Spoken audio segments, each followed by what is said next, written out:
That would be fucked up. Never played, so he doesn't know what's going on. I know, that's Word. the thing. Word. He's not yet a player, unfortunately. It is exempt. Okay. Well, we don't know about his personal life. Anyway. Wow. Yeah, DM, do it. Alrighty. Last time on the Adventures of the Inmates, our party woke up having blacked out from a ritual that they participated in.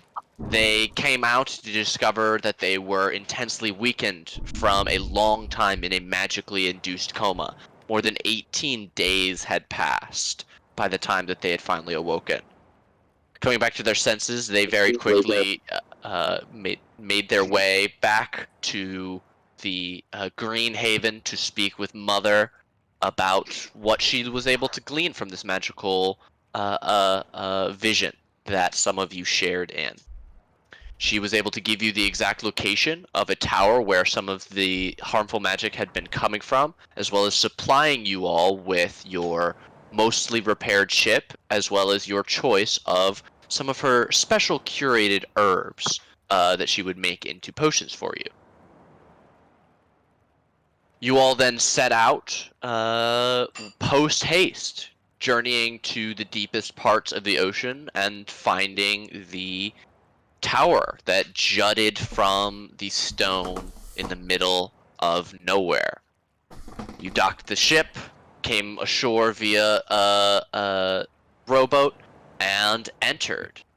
After some exploration, you eventually encountered a group of people who you encountered some familiar monstrous creatures that attacked you and screamed very loudly in a familiar way, and then journeyed forward until accidentally walking into an ambush by some of the more humanoid people that were down here. Though it was a tough fight, our heroes did prevail, and we ended last session just as the last blade stroke fell and combat ended. I handed out XP, and you guys are all standing around in this room moments after your combat has ended. Let me take a brief moment and describe your surroundings. This is the largest room that you've encountered so far, 50 feet by 40 feet roughly, that is filled on one side by the supplies and trappings of long-term encampment. Multiple tents set up on the floor or against the wall house a half-dozen sleeping bags that more than likely were formerly occupied by the people that you've just killed. There are supplies of food and fresh water enough to last several weeks stacked up in the corner, as well as some more unusual looking supplies, including what appears to be a large round potato sack sewed shut at the top that sometime during the fight began wriggling. And it draws your attention now as with a thump it seems to roll over onto its side. Odd lumps coming out on the surface at uneven intervals, as if something inside is pressing against the burlap of this large sack. You can also see that next to it is what appears to be a very fine-looking backpack, from which a scimitar is hanging. From which a cutlass is hanging. Where is this? Yeah. Right here. It's between these two sleeping bags. Zeke? Yeah. Approach. Careful, Captain. In fact, before you You approach it. Supplies up. Sorry. If Well, you we were said a different man, you would be like, that's a really big kitty in that bag. Like, it's squirming like a sack full of kittens, sort of, but much bigger. It's about the size of maybe Lucelle and Cherie put together. I'm going to take the scimitar and just sort of hold it as though to be ready to plunge it through the bag. Okay. Hey, Captain. Hello.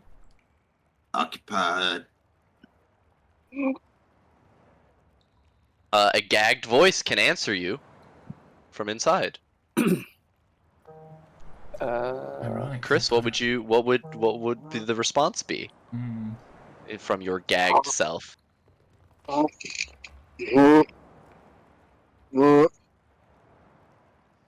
I don't think whoever it is can talk. Please. yeah, So, sounds like they're in there. trouble. Before we open them up, though, Lucille pats her captain on the shoulder and casts Cure Wounds level 1. Ooh, nice. 12 hit points flow into your body. Question: did we or did we not get a short rest? No, No. this is This right. is just after fight. Okay. Yeah. And then I will very carefully cut the bottom of the bag. And let Okay. whatever is inside fall out.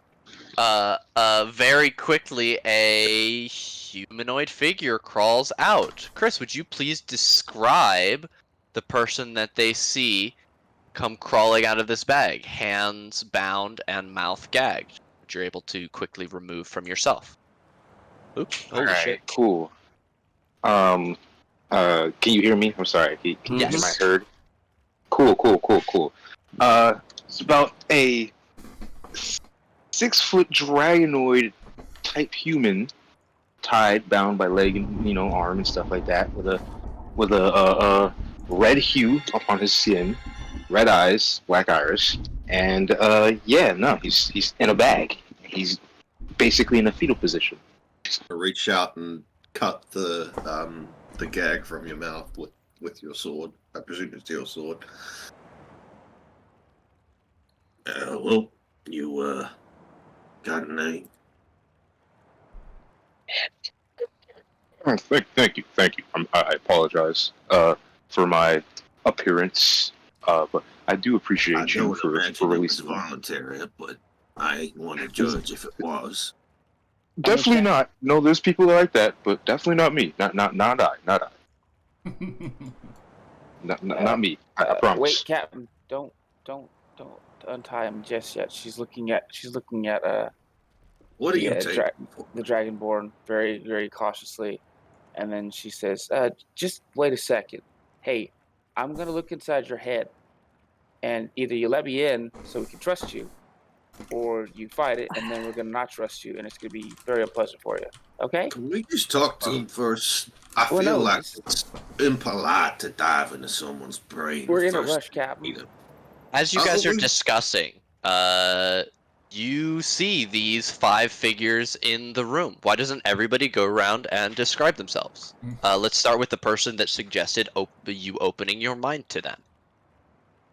Okay, so the person that says that is a very tiny woman, and she has like a little like unitard on with a leather armor on top of that, and she's got big blonde pigtails, very bright eyes that are very just cautious. Like normally they'd be very large, but she's looks like she's squinting at you, and then she's got like butterfly-like wings behind her. Although they're not very bright and coopered, they're more like white and pale.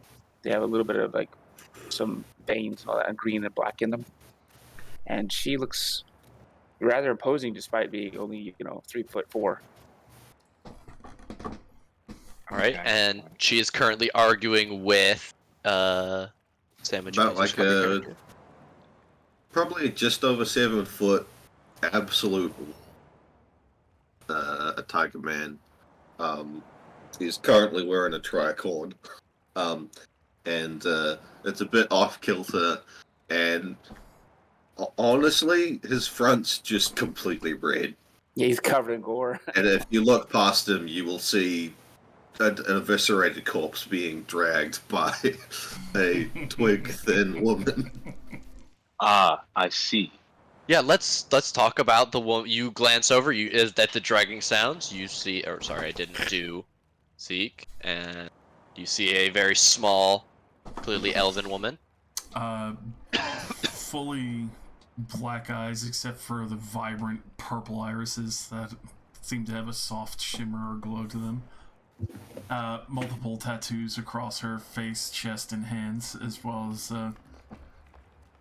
more darker purplish clothing. Looks more new, a little beat up from a few things here and there, but tucked to her side. Just what looks almost like a lightning struck burnt staff as she drags a bloody corpse across the room. Fucking very intently focused on it for the moment, but not too worried about the rest of you surrounding this new dragonoid figure who's emerged from the potato sack. Depending on how strong your stomach is, you might not want to be looking that way. Another figure just walked over to you. Zashi, would you please describe yourself? Yeah,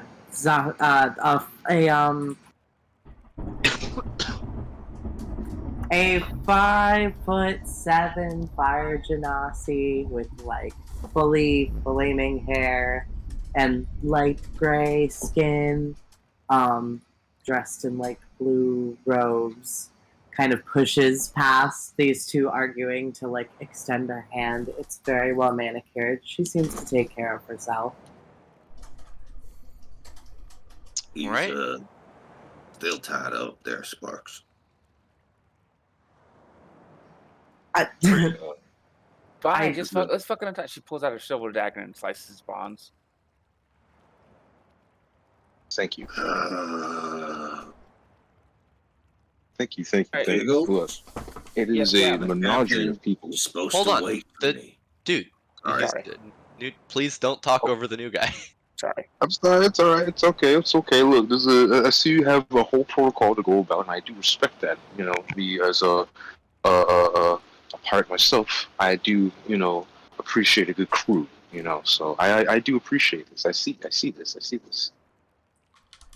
But thank you for letting me away from my shackles. I really appreciate that. Well, honestly, I imagine you're a little surprised, but I'm somewhat confident knowing that you're on what some folk might consider to be the wrong side. I personally consider to be the right side of the law, and I will bring the blade down between your legs to cut the binds on your ankles. Thank you. Well, whatever you guys' sides are on, I'm on that side. Trust me. Flip the blade the other way. I'm Zeke, by the way. Ezekiel, if you're feeling fancy. Some folks call me Stripes on account of, well, the ones that are leaving folk like, nod over towards the eviscerated gnome. I see. Looks over. And for the Very first nice. time, you see the last person, the only other person who's alive in this room, turn around. While Zeke is covered in blood and wounds, and Zashi, less covered in blood, does seem to have a pair of fairly decent slashes on their body. This last person has what looks like a grouping of 4 or 5 bolts spread across their shoulders and chest that they are working on snapping the shafts off of. Beyond that, they're almost entirely unassuming. You see that they have this sickle in their hand, but this is a woman that you would see almost anywhere and your eyes would pass right over. It's interesting, even though she's clearly like part of these people, your eyes almost skated over her the first couple times you saw her. That's it. Or pen as ever if you're feeling fancy. She don't talk. She's the purest NPC there is. She waves a hand, and then you hear the snap of wood as the last bolt breaks between her fingers, and she stands up. The only other blood on her is on her hands up to her wrists. She has quite a lot of personality, though. Handsper is awesome. Yeah, she's pretty swell. And one hand up, and I'll hold that big clawed hand. Interesting. I really do like this entire group. I don't know what it is, but I have a feeling. I have a specific feeling. Just a weird feeling. Specifically about that one, but neither here or there. wait, which one? The one cloaked by shadows, but still in plain sight. The one that is seen but isn't seen. She's Yeah, interesting. Zip. I don't know what it is. Oh, you mean Panzer? Okay. Yeah, no, she's I she's mean, a Zip. sweetheart. She does not change the way she looks sometimes. Hey, Zip, do that.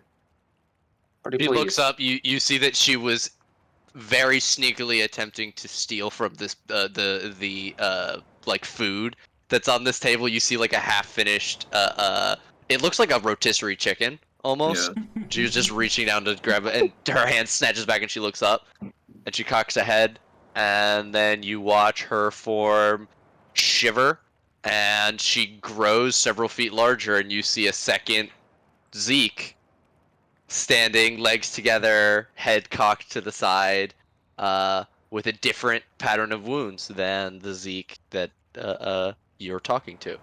Hey, Yeah. wait, we can all do that. And Lucille turns herself into a small Zeke using disguise self.